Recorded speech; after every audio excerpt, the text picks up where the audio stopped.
আলহামদুলিল্লাহ, আল এহসান ট্রাস্টের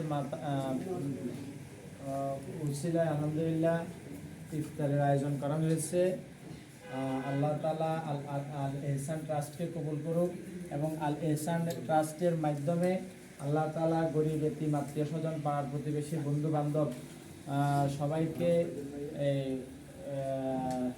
উপকার করার তৌফিক দান করুন।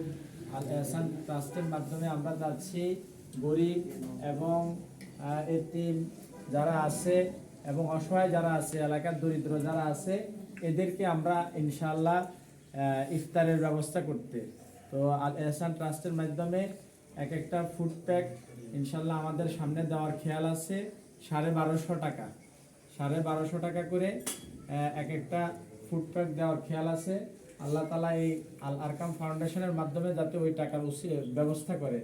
আর ইনশাআল্লাহ আল আরকাম ট্রাস্টের মাধ্যমে আমরা অতীত এরকম গরিব বাচ্চাদেরকে, হিফজখানার বাচ্চাদেরকে আমরা ইফতার করাইছি। ইনশাআল্লাহ সামনেও ইফতার করাবো। আল্লাহ তাআলা তৌফিক দান করুন।